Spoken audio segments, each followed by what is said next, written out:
Hello and welcome to another video from the only channel you need to not only survive the current apocalypse but actually enjoy it. And this is my second live stream. So bear with me for a moment while I try to figure out what's going on with my computer. If you are there, if you're out of Toledo and you're there, Skype me.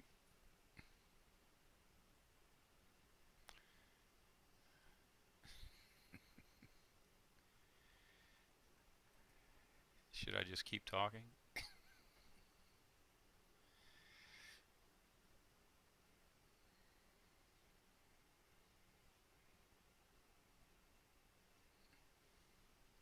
In case you're wondering, I am currently attempting to get Ala Toledo on here. He's my newly chosen moderator. He's the guy that's supposed to be looking out for me to make sure I'm doing this right. I'm actually amazed that I got on here. It took him like 15 minutes to talk me through this last time. And I didn't think I was going to remember how to do it. Not like the good old days when you used to go press a button on YouTube and it just automatically did all of this. Elapsed time 1 minute and 21 seconds. You are live. Good health on your stream. And according to this is it. We're having a good time here, so don't get worried yet. There are 7 viewers out there. I don't know who, but I know that you're there.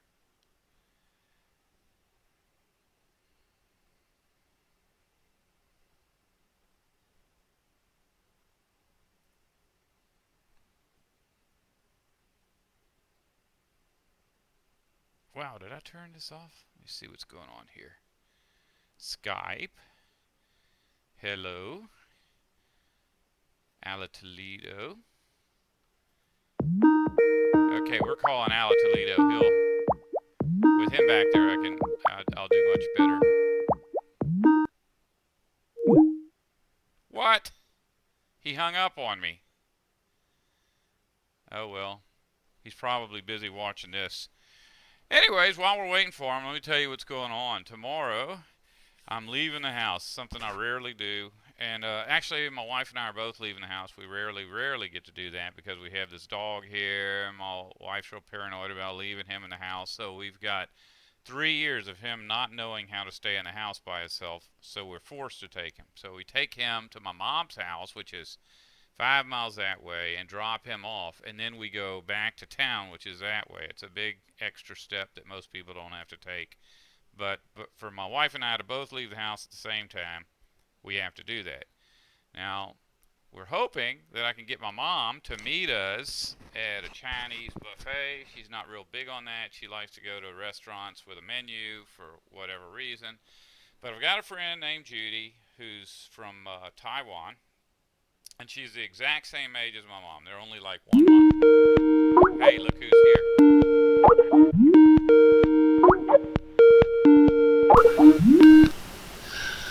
Hey! Hey, you ready? Am I ready? I'm on. We've been doing a show here for it's going on 20 minutes now. Where you been? Oh, jeez. I'm late for a Actually, very important date. hey, the only thing that really happened, I was like 2 minutes. It took me 2 minutes because I had everything set up, and I said okay, and I pressed the button, and then it struck me that there's more steps to this than just pressing a button because nothing was happening. And then I remembered we had that extra bit of software that I had to go into, and then once I saw it, I started to have memories, and I found where at the top there's that little menu that says your output. Yeah, output, YouTube. I clicked on that. Everything was good after that. Cool. Well, let's continue with your story of going to Goodwill, I guess, then, right? Oh, so you already went on YouTube and watched me for a little while. Yeah. Sorry to interrupt. Yeah, okay. Well, anyways, remind me, where was I? Oh yeah, I got to take my mom. I got to take the dog over to my mom's house. But we've got a friend that is always inviting us places, and we're too poor to be inviting anybody anywhere. But I got a little extra money this month, and I haven't heard from my friend, so we've invited her out to eat. and we're going to take her with us to go to Goodwill. And so I guess that means, I don't know, there's places like Salvation Army, America's Thrift Store, all those kind of places, all down the coast close to where I live. So we're going to go to all of those. My mom, I cannot get her to do any of that.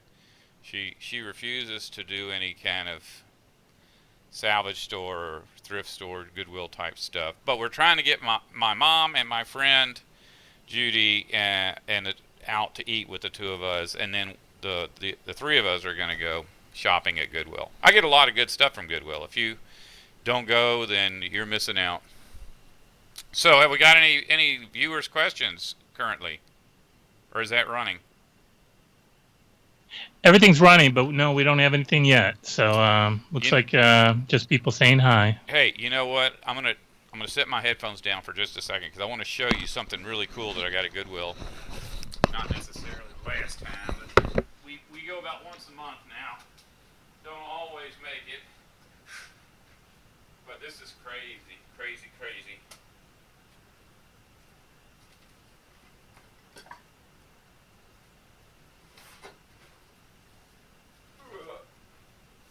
I actually posted a picture on the website of one of our Goodwill trips, and in that picture, I got me and the wife carrying this dictionary out. Oh. Okay, I'm gonna try to get on this thing where it'll let me see my face. I know that's out there somewhere. There it is. Oh yeah. So here we go. The Random House Dictionary of the English Language. Can you see that's like almost a tenth as big as my head. My head weighs over 80 pounds, so this is a really big book.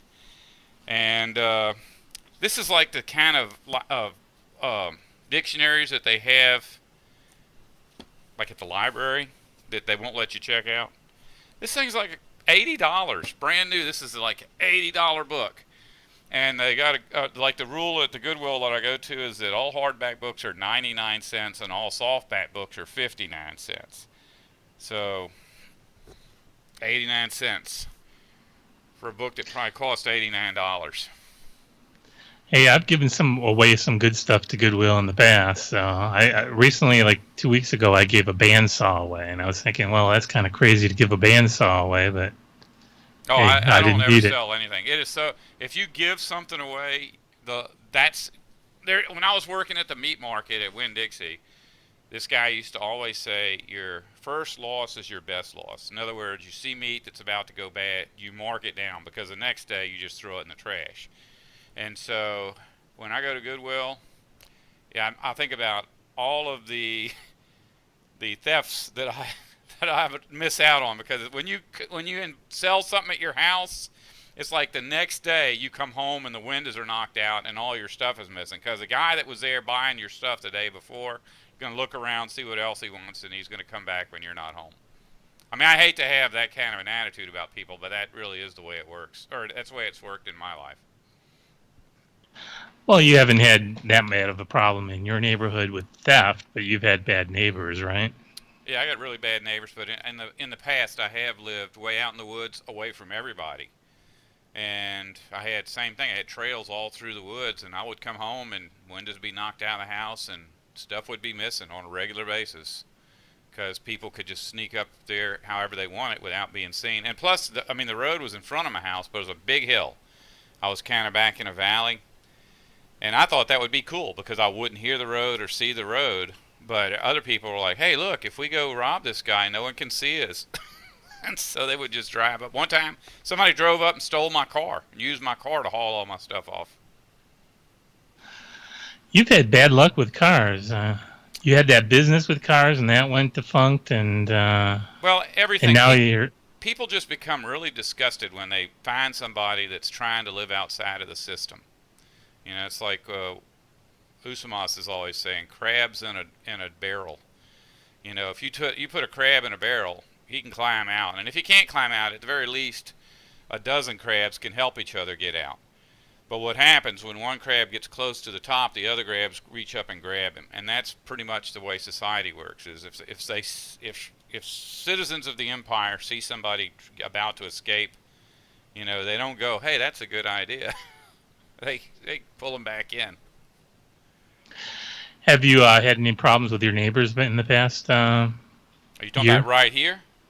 Yeah. Because you had like the neighbor that poisoned your animals and I stuff. and just for anybody that doesn't know, and I think probably everybody on this thing knows, I used to be a Jehovah's Witness, and it's just like any other religion. I don't care what religion you're in. When you leave, um, it's a big deal. Now with Jehovah's Witnesses, it's worse. It's kind of like Scientology or the Mormons because that's the true religion. A lot of times, if you're involved in something like Baptist or Catholic or Presbyterian, they don't have that much of a.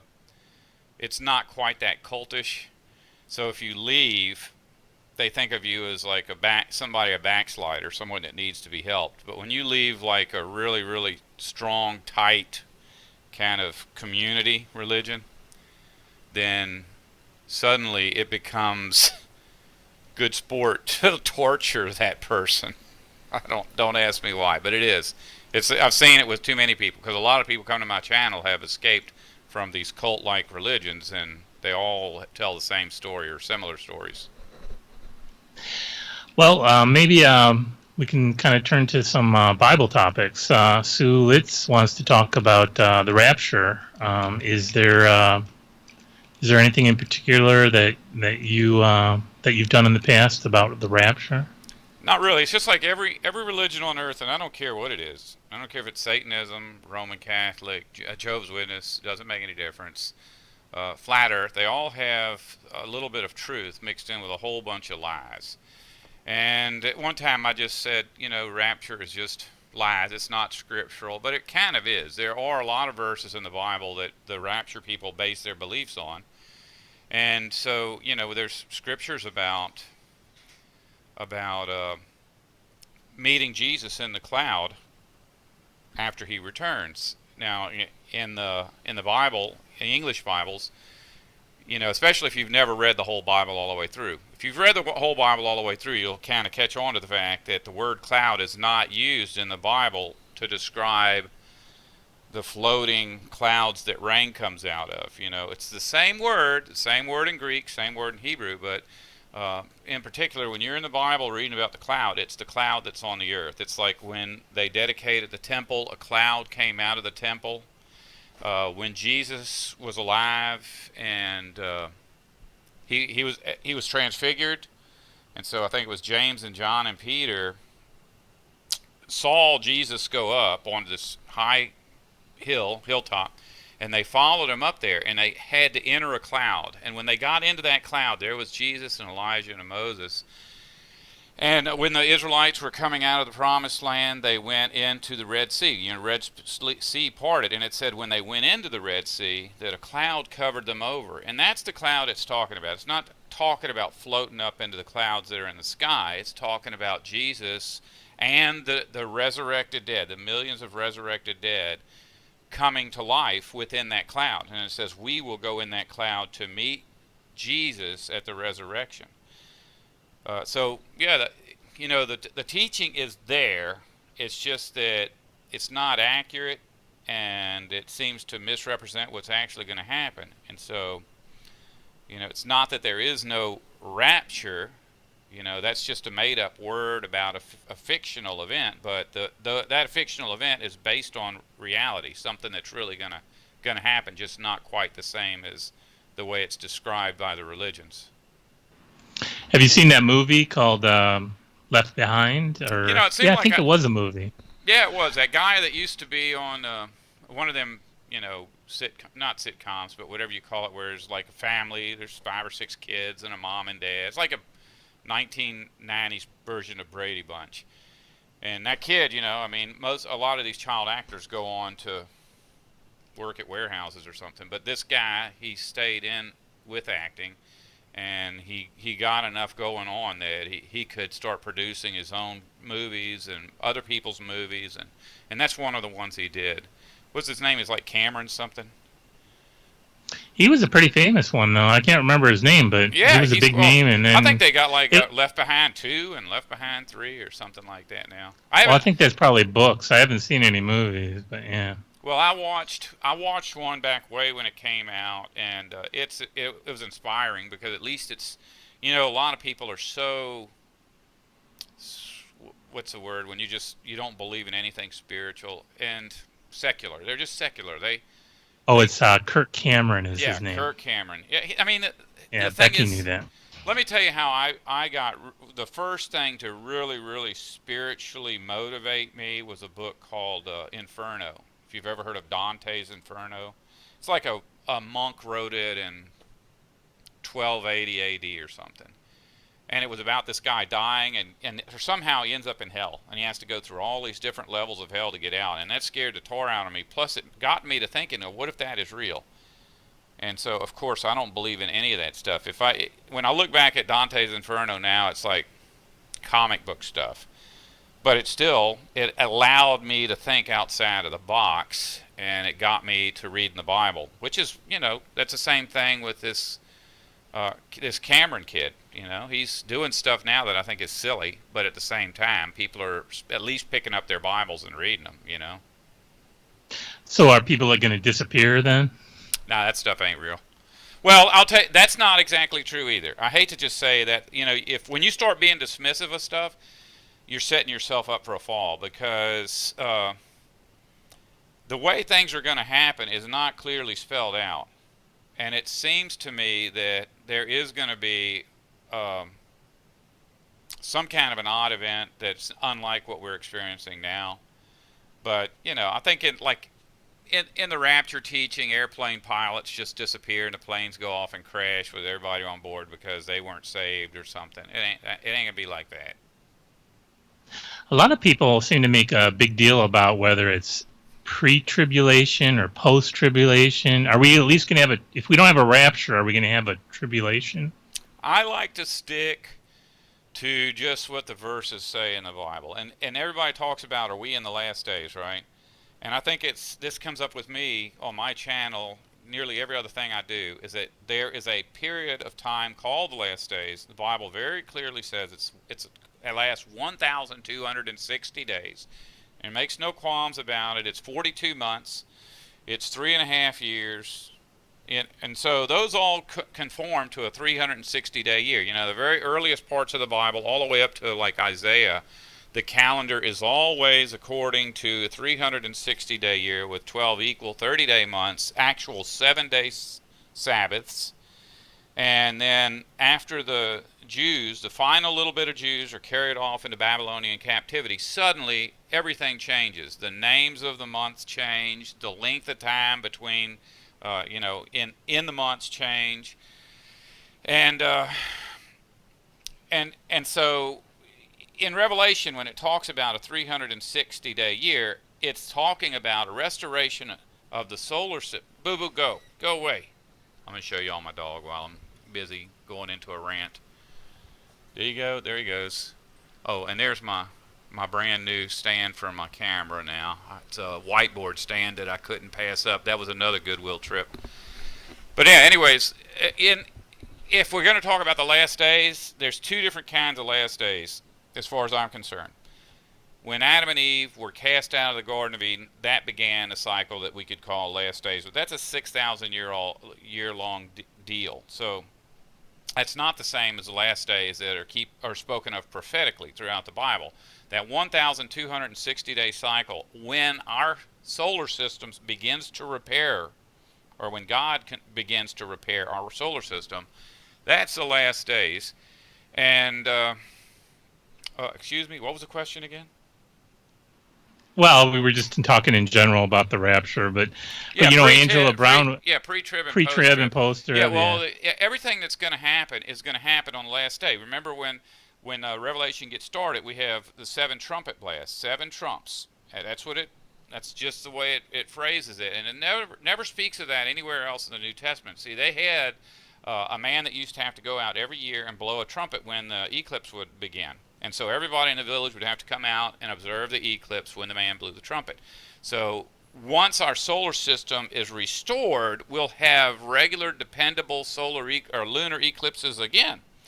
And Paul very clearly said that the resurrection would take place at the final trumpet blast. So if we've got 7 trumpet blasts that happen during that 1,260-day cycle, it's on the very last day of that cycle, on the very last trumpet blast, when the dead are resurrected, and we go into that cloud to meet Jesus. That's when that happens. Post-trib, pre-trib. I don't know where these guys get this stuff. I've looked at it, and it's like it's all nonsensical. There really isn't anything to support it. It's like you could take any verses you want and say that you could come up with anything, that it's wrong to eat brown bread or whatever. Well, there's a couple Angelas here that have made a point. Angela Brown first said that um, the word rapture doesn't appear in the Bible, but then Angela Forrester says that she believes the word that's used is caught up. That's actually, I looked up that word caught up, and I wish I could, it impresses people when you start speaking Greek. It's like speaking in tongues. It elicits an emotional reaction. I can't remember what the Greek word is, but that word has a equivalent in Hebrew as well, and it's not even like caught up means. What do you think of when you're thinking of caught up? You're thinking about you're on Earth and you're thrown up Like a into the. whirlwind, like the air picks you up or something like that. Yeah, but the So, word is like it's used throughout the Bible, and it's used. It isn't always translated as caught up. That's one of the really cool things about owning your own religion. If you're the Pope or you're the Archbishop of Canterbury or the Patriarch of Constantinople, you can just make blanket decisions like everywhere that you see this word translate it this way. But over here, we want to teach the rapture, so translate it as caught up. You look at that word in the Bible, it's not translated as caught up anywhere else, so it's not really proper to translate it as caught up there. It basically means taken aside or relocated. It's like the word relocated. So they weren't necessarily caught up because the word is used like to relocate people from one part of the world to the other. When Elijah was taken up in the tornado or the whirlwind, we don't want to we don't want people to understand that a whirlwind is a tornado. So in the Bible, we always translate it as whirlwind. But anyway, Elijah is taken up in a tornado, and then it's like 5 years later, he's writing a letter from the northern kingdom. See, he was in the southern kingdom and the northern kingdom were at war. He was taken up into a whirlwind while Elisha was left on the earth. So you end up with him on the other side of the border with the king of the northern kingdom and Elisha still in the southern kingdom. He was taken up in a tornado, but it only transported him, into the northern kingdom, northern territory. There was a time, just so for people that don't know, there was a time when there were 12 tribes in Israel, and they were all doing what was wrong. God abandoned them, and so they went into civil war. And 10 of the kingdoms were up north, and 2 of them were left down in the south. Benjamin and Judah were left in the south. And so when the Assyrians came in, God allowed the Assyrians to haul those 10 northern kingdoms away. And then it wasn't very much longer, like 120 years or so later, Babylon came in and took the last 2 out. Sue Litz is asking, she says someone on YouTube made a comment that said that Jesus and God are one. What do you think about that? And I think you commented about that in part 2, the very far in parts of part 2. Yeah, I really ought to just have a little notepad right here with those 4. There's 4 verses in the Bible that absolutely prove that Jesus is part of a Trinity. And if once you tear those 4 down, there's nothing else left. And so one of the verses is, and it's in John. I do believe it's in John or 1 John, 2 John. It's one of the books attributed to the Apostle John. It says, "I and the Father are one." Jesus said that, "I and the Father are one," and it's in prayer where he said it. Like he knows he's about to die, and he goes off and he's praying to God. It's like, please take care of my disciples because, that's another part of it. He goes, because my disciples and I are one. that uses that word. I and the disciples are one. They are one with one another. My disciples are one, just as you and I are one.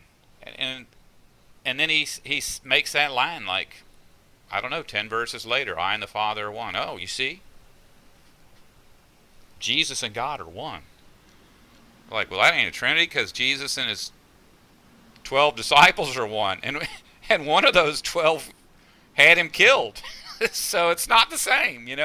It's that word. There's nothing unique about that word one. It's used throughout the Bible for a lot of things. It just means that we're unified. We're part of the same team. I mean, I don't want to just sit here tearing people's religions apart, but just if you're going to have some kind of a dogma or a doctrine for your religion, you're going to have to do something different what the Bible says. The Bible doesn't support any kind of doctrines like that. The Bible is about what we're talking about now, the Bible code, but it's also about just being a decent human being. But it's also about choice, because there's a lot of really wicked things that are recorded in the Bible that people did. And God allowed it. And if you want to be wicked, God will allow that too. But that's not, you know. Angela Forrester is asking about your thoughts on Nibiru and anything happening in Antarctica. Well, like I said earlier, that every single religion that exists is based on truth, but it's like just a few little bits and pieces of truth to support some really blown out of proportion doctrine or religious beliefs.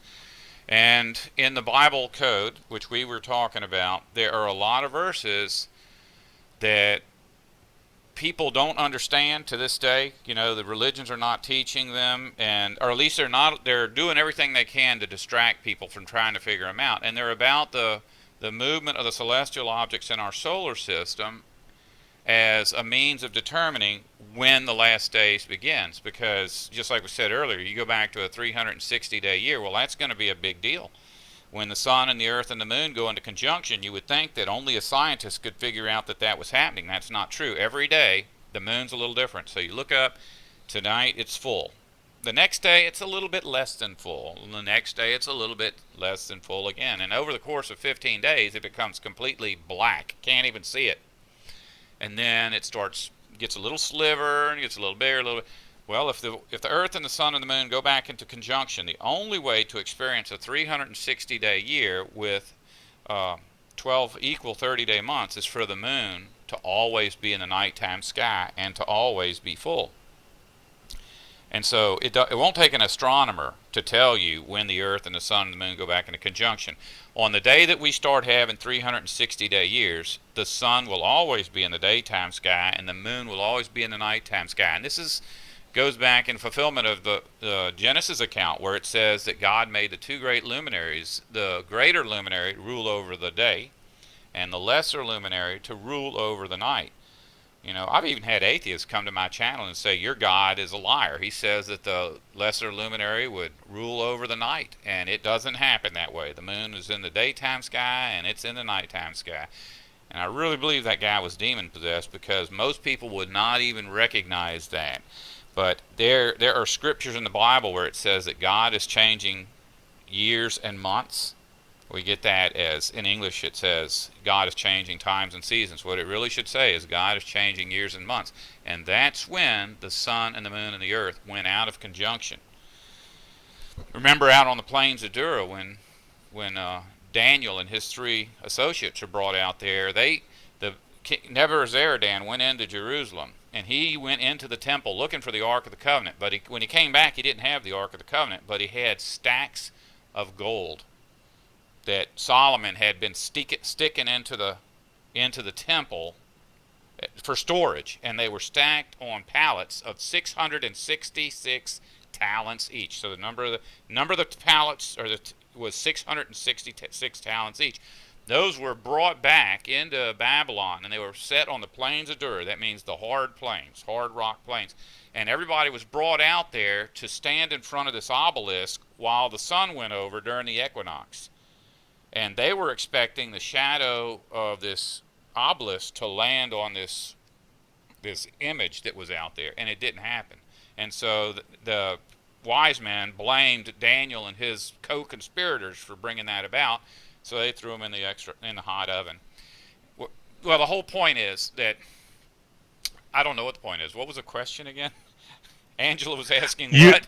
you really went off. She was asking about Antarctica, and somehow we ended up on the plains of Dura. Oh, actually, we were asking part of that question about Antarctica was about the Nibiru or Planet X, and I was How does that trying. have to do anything to do with Well, the? the reality is that all of our planets have been altered. It's not just the sun and the moon, but there are stories in the Bible about Saturn that, it's like, okay, the Bible says very clearly that the Jewish rituals were all Saturn worship. It says that very clearly in the Bible that all Jewish religion is Saturn worship. It says that.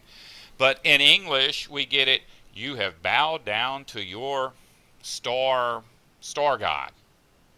What it says is Kalkabim Kayun.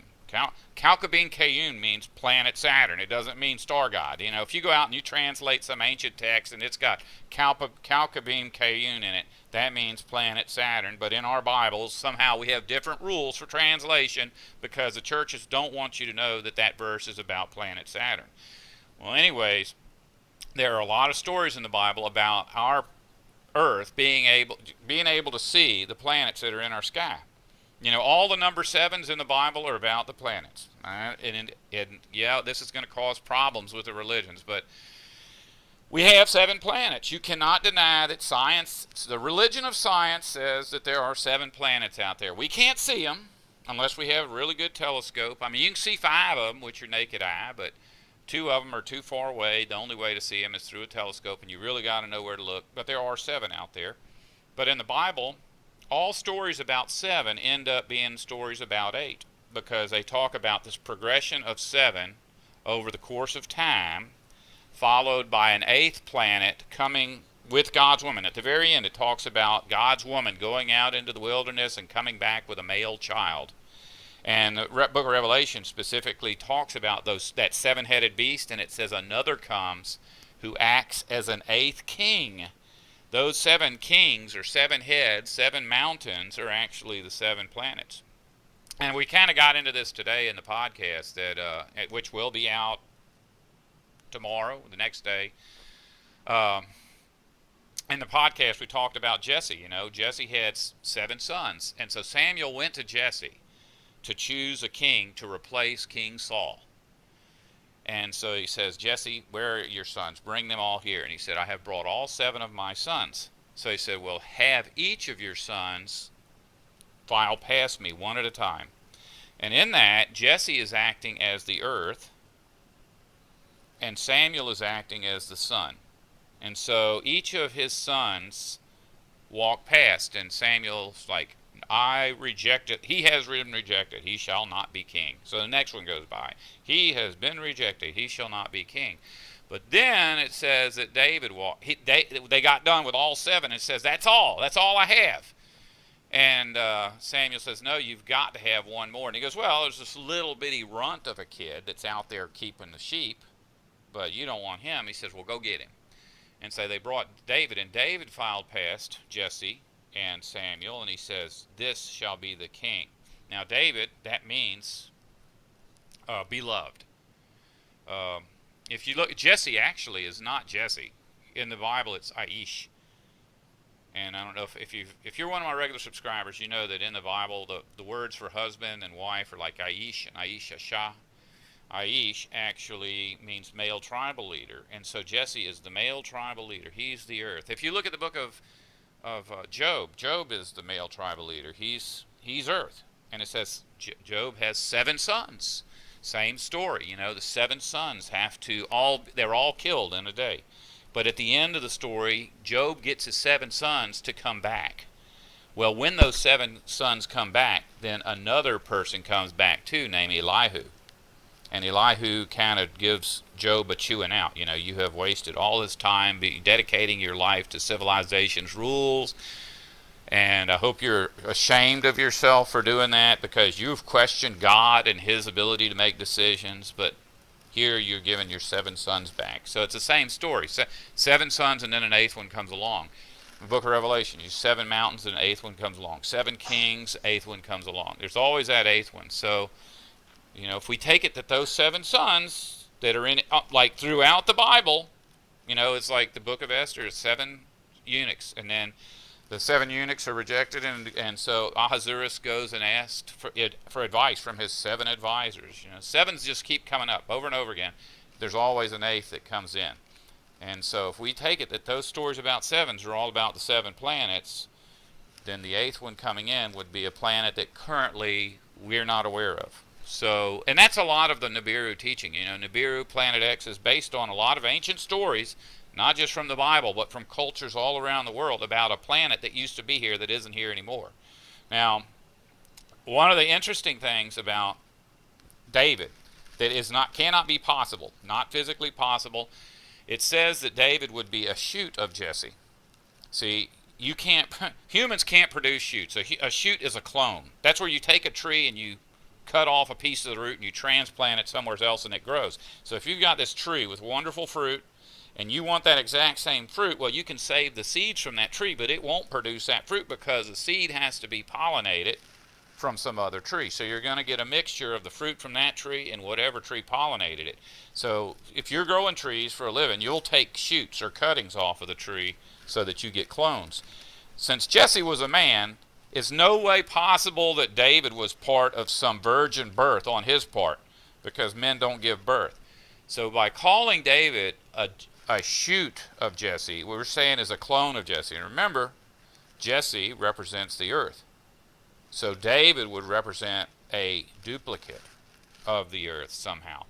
If that's true, this Planet X thing of a planet that just whizzes by every 1,500 years or whatever they say, that doctrine is wrong. But the evidence is true. There are a lot of cultures that left evidence of some planet that's no longer here but will return. It's very likely that there is a planet identical to Earth on the other side of the sun that will show up when Jesus Christ returns. Jesus. Well, Darren has that picture on the website, front page, and it shows Nibiru, right? I mean, yeah, and I got another subscriber that just left me some kind of a really nice comment yesterday, and I went to his Facebook page. He had posted one, and across his Facebook page was some pyramids in the desert, and on the horizon was another planet which was taking up the whole sky, and it looked just like Earth. And I asked him about it, and he said, "Oh yeah, that's Nibiru." Next question is coming from a BMW guy. He's asking about the roof of ice, or the sea of ice, I guess. When that comes back, like when will it come back, or how will it come back in the last days? It's that. Okay, when you make cheese, I don't want to go too far out of bounds like I do with every question, but well, as long as it's not another Nibiru question, I think we'll be good. When you're making cheese, you just like take milk and you're like churning it or something, but you're mixing it with something that so you got to put some kind of an acid in there, And I think nowadays when they make cheese, there's an artificial acid that they use. It's, who knows, citric acid or something. But in the old days, you would take stomach acid out of the animal that you were making the cheese from. Like it was a cow, you take stomach acid out of a cow, and you put it in there and stir it around, and that causes the cheese to congeal. Well, that word ends up in the book of Revelation. It says that Astarte absinthe, which is Astarte is star. Absinthe ends up getting translated as wormwood, but it's, I don't know where they come up with that. I guess that works. Maybe that's commonly accepted from, first century, well, when they first started translating into English. But it says that the star wormwood comes down and touches the waters and makes them bitter. I don't know if you ever remember seeing that verse, but that word is actually the word that they use when they're making cheese. It doesn't make them bitter; it congeals the waters. And so that's when water's congealed, what is that? It's ice, isn't it? It's liquid state, it's water. When it's congealed, it's ice. It's cold. So I haven't really looked to see which trumpet blast that is, or which bowl of the wrath of God's anger that is, or which opening of which seal that is. But each of those seals, each of those trumpet blasts, each of those pouring out of the bowl of God's wrath, each of those is one of the 6-month cycles that would take place during the 1,260 days. A lot of religions teach that tribulation is going to be 7 years, but the trumpet blasts were only annual in Israel. See, Israel's in the eastern hemisphere, but what they fail to understand is that as the sun and the earth and the moon were turning in a conjunctive pattern, that you would have a fall equinox and a spring equinox. And during the fall equinox over Israel, you would have a lunar eclipse. 6 months later, you would have a lunar eclipse in the western hemisphere. Inconsequential back in the day because there wasn't anybody living over there. I mean, that's like the Hawaiian Islands or something is on the other side of the planet from Israel. But those trumpet blasts are not 1 year apart. They would be 1 year apart if all that existed on this earth was Israel, but God had created the planet. He didn't create that half of the planet. So 7 trumpet blasts would take place over 3.5 years. So 3.5 year cycle. So somewhere in there, whichever trumpet blast takes place when the star wormwood touches the waters and makes them congeal, that's when the sea of ice returns to the area above our atmosphere. Good, good, good. So Mr. DPMS wants to know about in your Bible Code video too that just came out. You talk a lot about 10. You gave us a 20-minute lecture about it, and you liked that, didn't you? Oh boy! And then, but then he brings up, well, what about people that are born with 6 fingers and 6 toes? Doesn't that kind of screw things up? Oh well, you just kill them. That's Goliath, right? Goliath, and he had 6 fingers and 6 toes, and then he had a cousin. I don't know if you know this or not, but there were 2 giants that got killed back then. I think David killed both of them.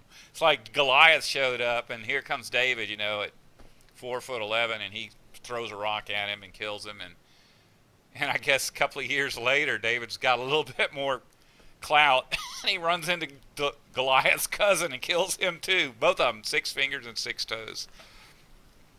Yeah, but I guess that doesn't really reference. I mean, I guess your whole point was. Let me tell you that back in the day when I was in religions, that 6 fingers and 6 toes thing comes up quite a bit because the number of the beast is 666, and so you're like, well, what does that mean? Almost all religions will say, oh, well, Goliath had 6 fingers. That's a man's number. That's imperfection. 6. The number 6 is based on taking the Sabbath out of the week, and it ain't something man did. Satan did that. Satan and his kings, earthwide, forced mankind into going to work around the clock. We're still, to this day, our society is based on work around the clock. So when you got a 7-day week and one of those days is a rest day, if you stop resting, what did you do? You just threw away your rest day. So you got 6-day weeks. That's what we're living under now, 6-day weeks. But of course, the government doesn't want to concede that God is more powerful than they are, so they continue to have 7-day calendars. But back in the day, when Isaiah said God is changing months and years, from that day on, people did not know when the Sabbath was, because prior to that day, every 7 days, something unique would happen in the sky to let the people, not earthwide, but in the eastern hemisphere, everyone in the eastern hemisphere left records that the sky would get dark every 7 days. People in the western world, like the Aztecs and the Incans, that's one of the things. The Aztec calendar is identical to the Israeli calendar. It's identical to the Babylonian calendar. It's identical to the Egyptian calendar. But the Egyptian, Babylonian, and Israel calendars had 7-day cycles. The Incans and Mayans, Aztecs, they had like a 17-day, another oddball number that had some other celestial phenomenon happening. And that's because, the Earth spins on its axis. Say you experience a lunar eclipse, only the people on the eastern hemisphere, if the eclipse happens in the eastern hemisphere, people in the western hemisphere will have no way of knowing. because the Earth is spinning. By the time they get around to the nighttime sky, the event has already taken place. And so it's the same thing with the Incan, Mayan, and Aztec calendars. People in Israel had no idea what was going on when they were in the nighttime sky, because by the time Israel got back in the nighttime sky, the event was over. Actually, Joe Mama brings up something related to that, and something you said earlier about the luminary bodies, one being in day, one being in night. And she says, what if the Earth flips its axis to always face the sun, so that the prophecy of Revelation always being in light comes true? And then she also comments that some people will be cast into outer darkness, the other side, I guess, if that other side, other half of the Earth is facing away, it would be in outer darkness then. I don't think that could work unless it's a flat Earth, and I just did some debunking flat Earth videos. But I mean, if you're on a sphere, there's no way for everybody to be in the dark all the time or everybody to be in the light all the time. Now, there is going to come a time when we're being signaled that Jesus has returned, and for, I don't know, without sticking my neck out there, there's going to be a time when the Earth is in total darkness. The sun will become as dark as sackcloth, the moon will become red as blood. And that's describing something that cannot happen in our solar system as it currently functions, because what we call a blood moon or a red moon is a lunar eclipse. And what we call, back in the day, when you had that sun as dark as sackcloth, that was a solar eclipse. And how that happens is the moon blocks the light of the sun, that's a solar eclipse. The Earth blocks the light of the sun getting to the moon, that's a lunar eclipse. But you can't have both, because you'd have to have two celestial objects involved with the Earth for us to experience both on the same day. So that's part of when the planets begin to return to their proper orbits, then you can have that. Until then you can't. Now, without offending anybody who's a born again, washed in the blood, saved, sanctified Christian, all religions earthwide hold clues as to exactly what the Bible's talking about when it's talking about that darkness and light. If you've ever seen the yin and yang symbol, that's also related to this planet Nibiru stuff. Is it yin and yang? What is that? Confucianism or Buddhism? Some Eastern Asian kind of thing, yeah. Anyways, if you look at it, it's two planets circling each other. That could be Earth and Nibiru. If I'm right, and there's a planet on the other side of the sun, and that's not spelled out in the Bible. The Bible spells out that God's woman will return from the back of the sun with a male child, but it doesn't specify that that's already there. I mean, it could be. There's no way that anybody would know, because I don't care how much of a telescope you get, you ain't going to see through the sun to tell what's on the other side. And even if NASA were to put some kind of object up there, or claim to put some kind of object up there, there's no way they could beam a signal back. You can't beam signals through the sun. It's like an impenetrable barrier right now that even the scientists are not claiming to have broken. But that yin and yang, that's the dark and the light. You can have a planet of darkness and a planet of light. And that's not literal darkness and light. That's a planet of evil and a planet of good. In the Bible it talks about the separating. Well, Jesus talked about separating the sheep and the goats, and he said that the chaff would be thrown into the fire that never goes out. Well, that's the sun. The sun is the fire that never goes out. So if we have another planet like this Nibiru teaching, and it comes along, and somehow God transfers all the wicked people to one and all the good people to the other, and then it goes back to the other side of the sun, what have we experienced? We got to see the goats being separated from the sheep. We got to see the wicked being cast into the sun. Next question comes from Angela Brown. She wants to know your thoughts on the concept of Elijah Company. I don't know what that is. Never heard of that. Yeah, me either. I don't know. Is it a play, Angela? After that comes the next question. We'll circle back on that, depending on what she says. But Don Jones brings up a idea about something special about Sunday being the changing of moons, maybe. Oh, is that something that's coming up? Yeah. I sit here and I'll spout off all this stuff about the planets, like I'm an expert on planets, and it's like the little bit of expertise I have is like recently acquired. I knew things that other people didn't know, even as a young person, because I was on a ship. I went around the planet like I don't know, a million times, and so I've seen a lot. I've seen people out there steering a ship by looking through a piece of pipe. They'll go out there in the middle of the night and look up at one of the stars and go, "Oh yeah, there's my house over there under that star. Let's go that way." That's how celestial navigation basically works. And so I was aware of how our universe was situated in ways that most people don't know. You know. And I sleep outdoors. I've been sleeping outdoors for like 12 or 13 years. So I know a lot of things about the sky that most people don't know, just because it's not like I got some kind of doctoral whatever certificate for that. But yeah, things happen. Like you had told me there's going to be some kind of an eclipse coming up, right? Oh yeah, people were talking about in the comments about that as well on the 21st. I was talking to Darren today about it, and he said, over in America, you're going to have an eclipse. You need to go see it. I said, well, Ala Toledo wants me to meet up with him, but like 10 minutes after I got off the phone with him, I thought, I got chickens.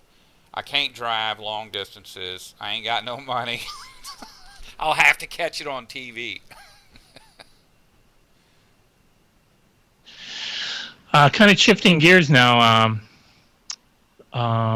Angela first says that it's just something maybe you want to look up about that Elijah company thing, but Matt Wilcox brings up something that you had been talking about earlier about the cloud and all that, and Elijah. He says Elijah and Moses are the two witnesses, or maybe he's referring to the last days, the two witnesses. That's yeah. In the last days, it says that my two faithful witnesses will be killed on the Broadway that in a spiritual sense is Egypt and Sodom and the place where our Lord was killed. Okay, if you look at that, I know that this is sounding like conspiracy theory, tin hat, crazy talk, but those two witnesses are spoken of in the Bible in other references. It says that God's two faithful witnesses are the sun and the moon. It says that. And so you'd say, why would the Bible shift gears and suddenly the two witnesses be Elijah and Moses? Well, it doesn't. And nowhere in the Bible does it say that God's two faithful witnesses are Elijah and Moses. That's a church doctrinal teaching that is crept into most of the religions of Christendom. That's basically something that everybody just takes for granted. That's the truth. You cannot override that. That's just the way it is. But the Bible specifically says that the two witnesses are the sun and the moon. Now, if we look at how our earth is situated, and we look at things that have been recorded in the past about the angle of the earth's axis, right? We know for a fact that the earth has shifted axis for a lot of reasons. There's religions out there saying it. It's one of the things that I've come to understand is that if enough people are saying it, it doesn't make it true, but it makes it worth looking into. And at one time, if you were down in the basement of the pyramid, there's like a tunnel that goes up. You could look up, and any time of the night, you would see the North Star. The North Star was, I think it was called Thuban. I may be wrong, but there's a star that's in the middle of constellation Draco, and that was the North Star. Well, thousands of miles away from that was the tip of the Little Dipper, and that's called Polaris. And suddenly, it's like every star chart that exists on the Earth shows constellation Draco directly over the North Pole.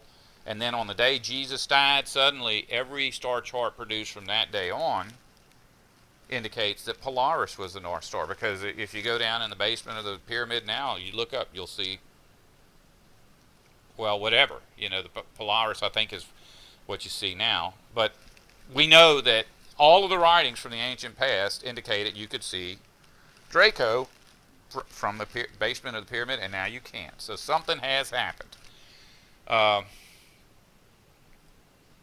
If we take that into consideration, and we consider that the Broadway is likely the tropics, in other words, the area within which the sun and the moon would always be found. There's only one area where the sun and the moon would always be found, and that is the tropics. That's between the tropics of Cancer and the tropics of Capricorn. Here's our globe, right? Right in the middle is the equator.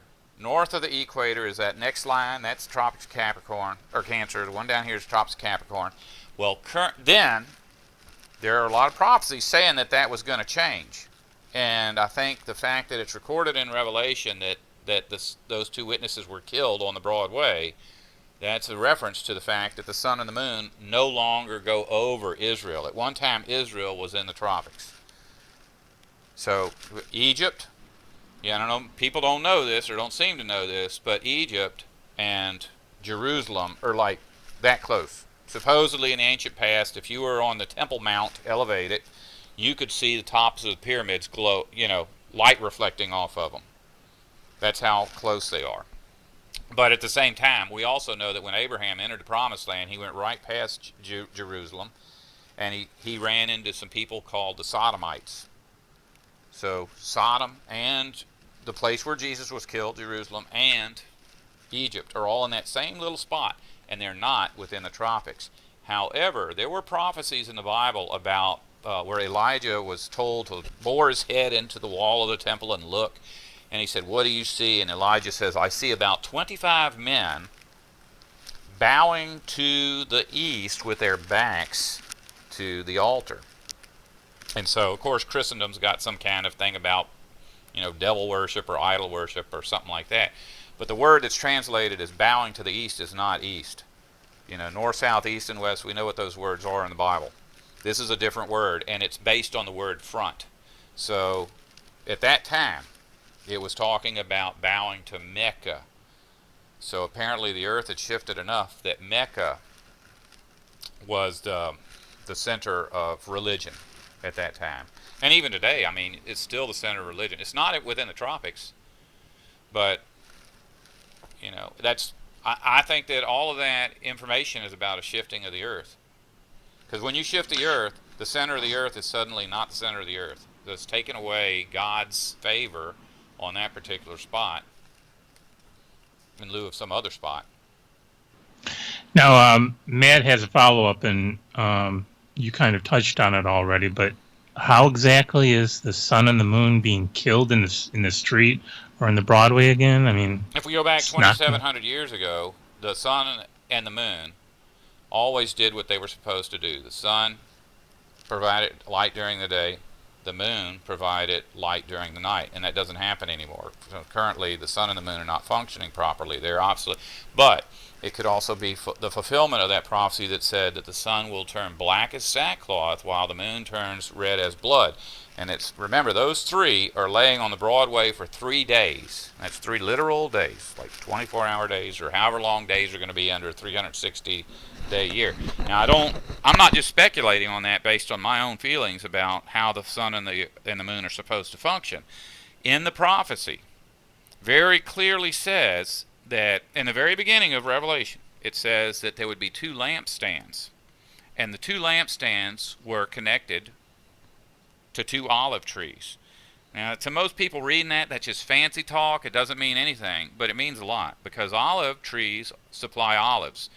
Olives are where the people in the ancient past got oil.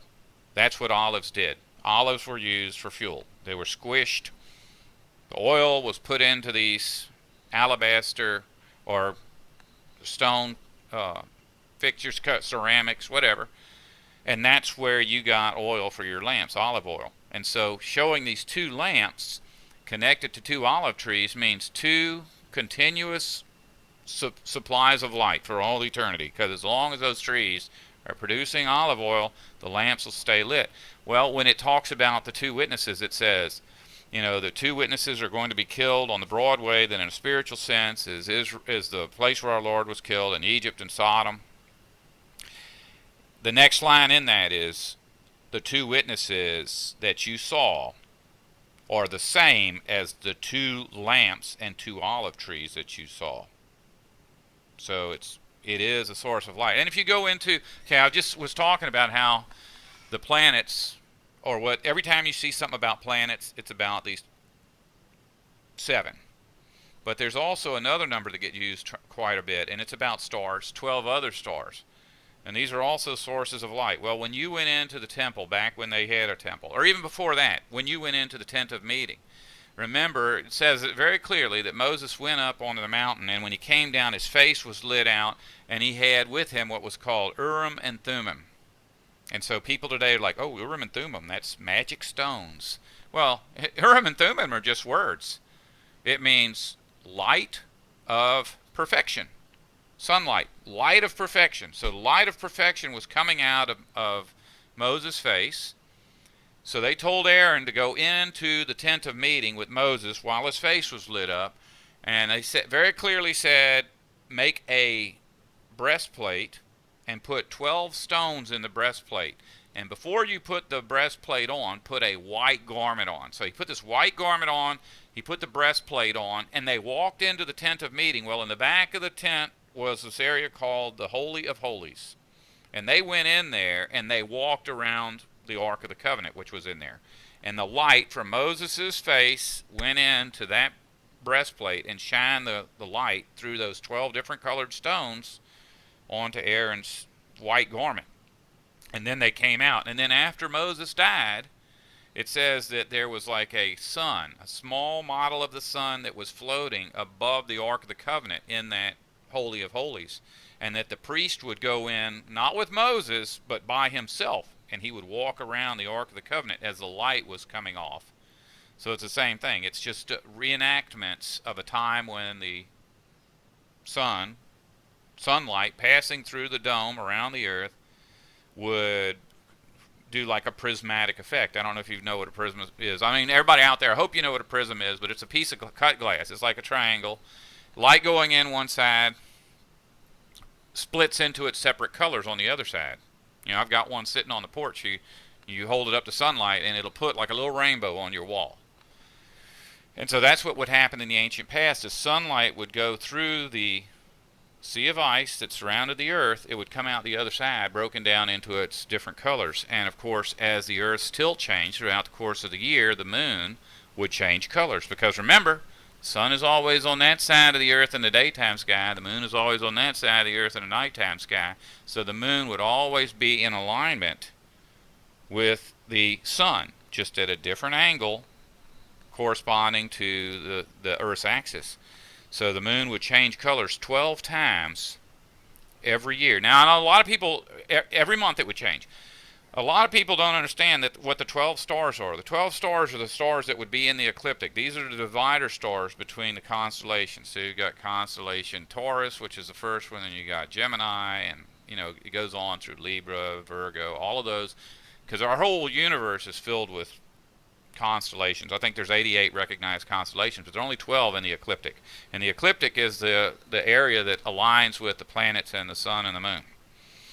And what it is that when the moon was in Taurus, then that would be like May.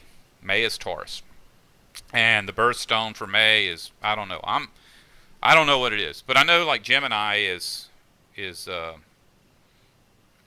amethyst, because my mom's Gemini and she loves amethyst stones because that's her birthstone. Well, if you look at the breastplate that was put on to Aaron, amethyst is in there. And if you go to the book of Revelation, it talks about a restoration of the earth, after which there are 12 foundation stones, and it lists the foundation stones, and they're identical to the stones that were put into Aaron's breast. So as the sun and the moon, or sun and the earth and the moon are in conjunction moving, you know, every day is a different section of one of those constellations. So you would enter Taurus, and 30 days later you would be out of Taurus, you'd be entering Gemini. 30 days later you're entering the next, and then 30 days the next. And every time that the moon would enter into a new constellation, it would change to a different color. That's where you get the 12 foundation stones, 12 birthstones, 12 months, 12 astrological symbols. And those astrological symbols correspond with the 12 tribes of Israel. Because remember, when they were commanded to build this breastplate for Aaron, it said put one stone in for each of the 12 tribes.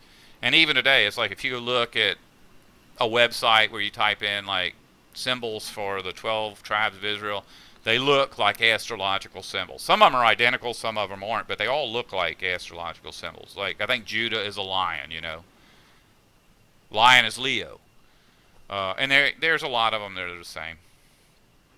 Hey, just I think one quick correction is Angela Forrester says that emerald is the May birthstone. Is your No, my mom mom is was born in Gemini. May? My mom is Oh, the emerald is the May. Okay, thank you. No, I'm Yeah, I'm you said I'm Taurus. amethyst. I'm Taurus. Amethyst is Gemini, so emerald is apparently Taurus, right? Have I got that right? You're asking the wrong Hey, person. look, let Hopefully, me tell you Angela something. As does. little as I know about astrology, I know less about birthstones.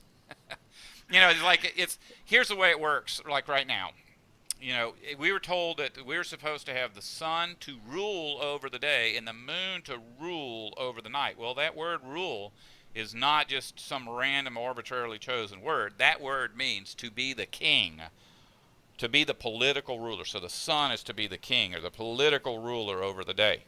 And the moon is to be the political ruler over the night. So what are the planets supposed to be the ruler over? Well, according to the Bible, nothing.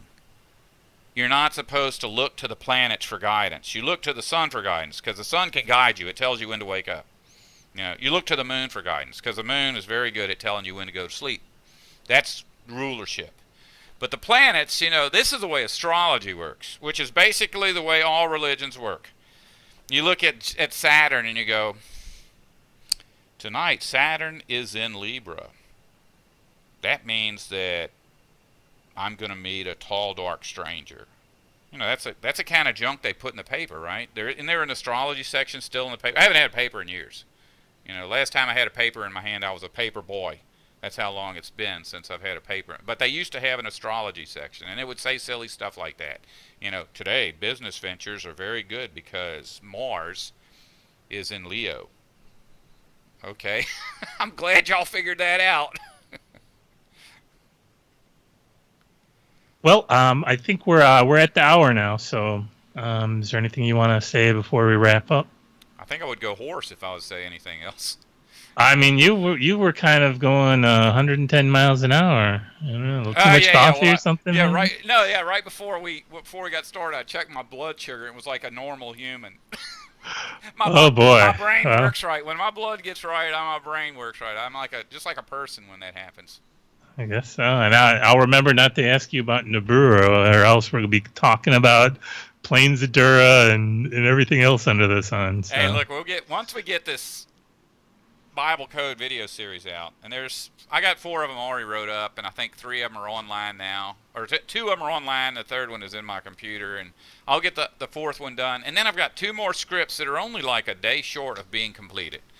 So the next number 5 and number 6 probably take me 2 weeks each to produce, and number 7, which is just like one of my rants, that'll never go up. I'll probably do 7. So like you can see that board back there. I'll probably do number 7 just standing on my feet in front of that board every week for 4 months. The information that goes along with those secret numbers, those special codes, the 6s or the 12s and the 7s, uh, that's just like every book of the Bible. There's no way if I was to make a video about each example in each book of the Bible. How many books of the Bible are there? 66, right? It would take me 66 hours to go through that. So we're just going to kind of use that as a talking point for the next year or two. okay, well, I guess that's it. So, you want to go ahead and take us out?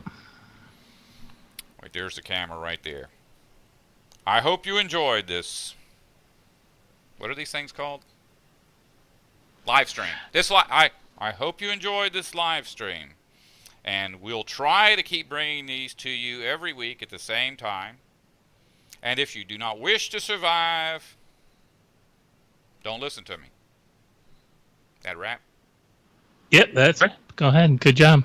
Okay, can I turn this thing off? Oh, go for it. Can you talk me through it? You just had to go up to that output or something. Oh, yeah, Or... there you go. There you go. That's right. Let's see if any of my buttons are still working. Outputs. And